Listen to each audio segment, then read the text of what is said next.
Thanks for joining us here again on Shooter the Series. My name is Ed Thorell from Firearms Education and Training, and this will be the second episode. We're going to go back in and listen to Lieutenant Ron Driscoll talk about how to get a CCW in the City of Murrieta, California. So stay tuned.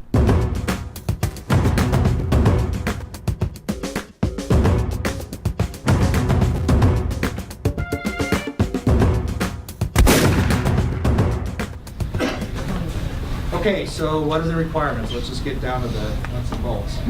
You have to be a Murrieta resident. You can't be a business owner and work in Murrieta but be a Temecula resident. You have to live in the city. You have to be at least 21 years of age. You have to be a U.S. citizen.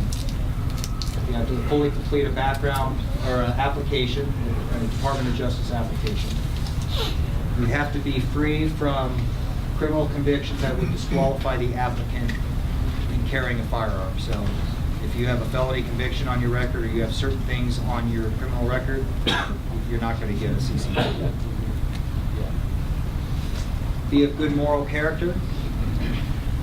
Good cause for the issuance of a license, and we'll talk more about that in a little bit. Pay all the associated fees. Provide proof of ownership and registration of any firearm. That seems to be an issue we come up with quite a bit too. We'll have people that apply for a CCW, but they're listing a gun that doesn't belong to them or belongs to their spouse. It's got to be registered to you. So, be free from any psychological conditions that might make the applicant unsuitable for carrying a firearm. The problem is, sometimes people don't realize they have that psychological condition. So we have a process for that though too. Yeah. And then complete the required training, which is that gun safety course that we talked about. So we ended up, from this test group that we did, we ended up using this private investigations firm. And they did a lot of work to help make this program successful here. They created a website where you can log in, apply online, give some basic information. It literally takes you maybe 3 minutes to complete. You submit, and you get a response pretty quick. In fact, you get a first meet with your investigator within 7 to 10 days of submitting that, which is pretty remarkable. We wanted to have a product that would be user-friendly to our citizens, and this company, knocked it out of the park. They did a great job. So you submit your initial application. You pay the fee through them because they have there is a background fee, and it goes directly to them. It doesn't go to the City of Murrieta. It's for just the background processing.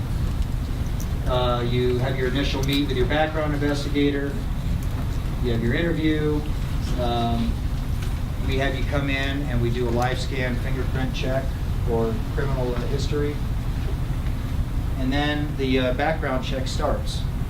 So when you agree to go through the process to get a CCW, we ask questions. We go through your background, we interview you, we ask you, if you've ever been convicted of a crime, have you ever been arrested, any domestic violence situations that you've had in the past. There's a lot of different things that would preclude you from getting a CCW license. So we try to vet through those things right away.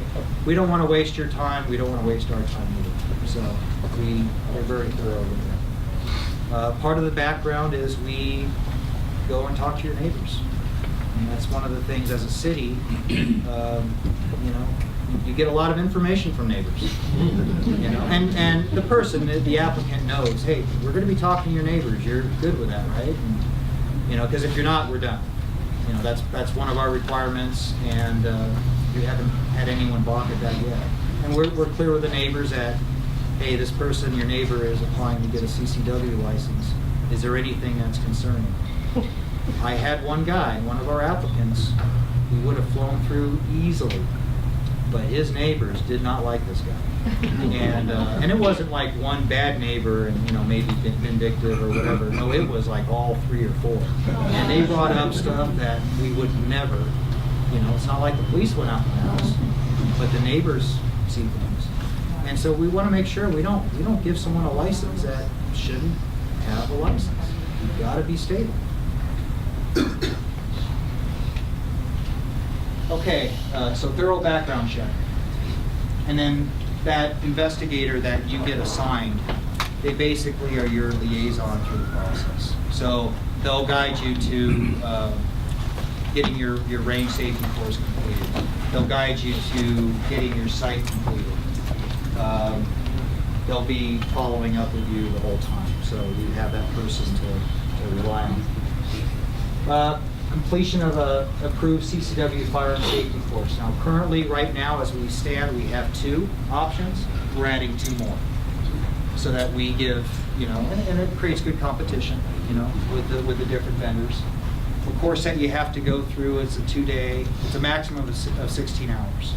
And they cover everything from, the safe handling of your firearm to the actual range qualifications. So it's a good thing. If you're going to carry a gun on you and you're going to take on that responsibility, you need to know how to fire it, and you need to know how to safely operate it. Plus the law requires. And then the final review and issuance from the license. So let's talk a little bit about good cause, and I want to spend some time with this topic because it is a little murky, and it does it raises a lot of questions. So every jurisdiction has their own understanding of what good cause is, and that's their own requirements for good cause. I can give you an example. There's some counties that aren't that far from here where if you say you just want a CCW license for your own protection, that's all that's required. Every city, every town is different. In Murrieta, you have to present a reasonable level of concern for your safety, and it has to make sense. And there are times where I've gotten a good cause and I looked at it and I'm thinking, man, I don't know about this one. It's sort of on the fence. And I've talked to my chief, and there's times where he'll say, yeah, it's good to go. And there's times where it doesn't reach that threshold. Remember, the chief and the sheriff are the ones that based on their position and their authority, they're the ones that issue the license, not any other member of the party. So they have to be comfortable with that decision and what that entails. It has to be specific to the applicant. So I've gotten a lot of this recently where, the San Bernardino terrorist attacks really affected me. Well, I got to tell you, it probably affected everyone in this room, right? Is that fair to say? I think we all, when you have something that's less than 60 miles away or like that, it affects you. But good cause has to be specific to you. It can't be something that's so general to everybody. Although it's a valid concern, don't get me wrong. We need to protect ourselves. That wouldn't qualify as good cause. Another one too, sort of interesting, and I've gotten this a lot, was, I go camping with my family and I go to remote places, and why do you need a concealed weapon if you're in a remote place? And, I don't really understand the logic with that, but I get a lot of that too. Again, that in and of itself, that's not enough to represent good cause. Good cause could relate to a past experience. So if you were a victim of a violent crime, or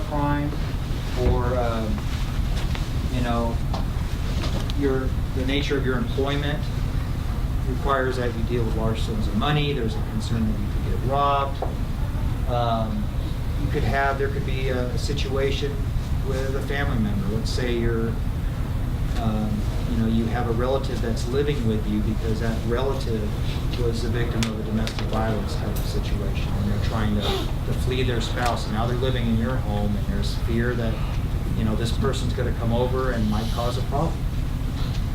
That's good cause. That's specific to the person. It's something that you can articulate, and it's a pretty good reason. It's not a general reason. I've had to call several people and walk them through what good cause means to them. And sometimes it's just having that conversation, and we get to the end goal eventually, but it takes a little bit of work. It's not real hard to justify good cause. And you can do it if you think about it. We'll talk. Well, I'll answer questions about good cause at the very end. Does that make sense, guys? Yes. Okay, so we already talked about submit your application, you have your meeting.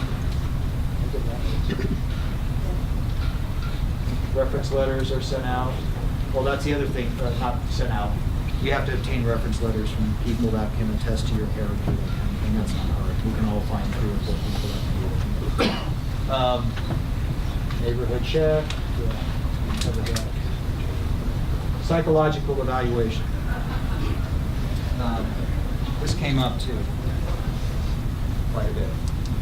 The Sheriff's Department currently doesn't require the applicant to have a psych meeting. We do. Some of the cities in the county that issue CCW licenses, they do the same thing. It provides an extra level of comfort for our chief, knowing that the person that's applying for a concealed carry license is psychologically sound. You go through what they call an MMPI, which is a Minnesota Multifaceted Personality Inventory. It's one of the tests that we have for our police officers. We all go through it. And in fact, we go through it. That happens to be one of them. It's also one of those tests that holds up in court too. It's pretty accurate. It's a test where they'll ask you the same question 5 different times. There's a reason they do that. You know, if you're lying or you're not being truthful, we'll find out through the review of that test. And it's pretty accurate. Pretty accurate. I can tell you that a majority of the ones, the licenses that we denied, a majority were denied because of the failure of the site. And I can tell you, I had one in particular where when I called him to tell him he didn't pass his, he didn't get his license because he didn't pass the site, and he yelled at me on the phone. It was like asked and answered. I mean, you just proved you could have saved yourself. Sorry, you could have saved yourself $150 on the site. You just called me. But what's interesting about this is we've had several though that, absent the site, they would have obtained their license. We would have given them a CCW. So thank God we have the site. I think we can all agree, you know, you don't want people that are not stable, that have impulse control issues, that have anger issues. You don't want them carrying a gun.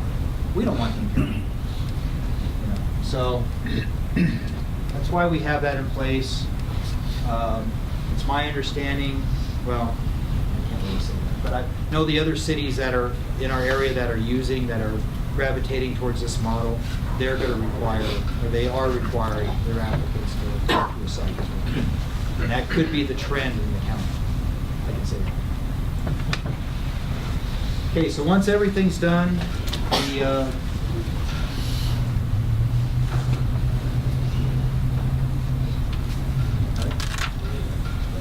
so once the background's done, it goes to the investigations lieutenant, that's me. And I look through every piece of paper in that folder. I look for good cause. I look for the fact that I don't have any criminal record. Any issues that are brought up, you know, we do internal checks in our city. If there's a police report or some kind of call related to that person, I read that report and I look at everything. We had a person that they had a bunch of stuff, but there was no criminal conviction, there was no, you know, there was prior some drug history and some other things, but what it really ended up being is poor decision. And that's really what that comes down to. You know, I had 5 different things on there, and, you know, we can't in good conscience give that person a license based on that kind of stuff.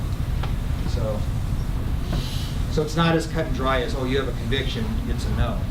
You know, we've had people, we've issued a couple licenses where they had an arrest 25 years ago for something that's long been adjudicated and done and moved on from. And we've had some that had a significant arrest 20 years ago, and it's a no. So it's situational depending on the past. So I review it. I make a recommendation on whether or not we should move forward with issuing a license. I give those, applications to our chief of police, and he makes the final determination. Again, the chief in this city, the chief is the only one that can make the final decision to issue a CCW license. This will be the kind of the wrap up for episode number 2, kind of going over some of the bullet points that Lieutenant Driscoll was going over having to do with what to get a CCW in Murrieta. One of the things that we need to really focus on is you must be a resident of Murrieta as well as a citizen of the United States in order to get a CCW here. Other very important is you can't have a criminal record. We also wanted to let you know that every firearm that you're going to carry must be registered in the applicant's name.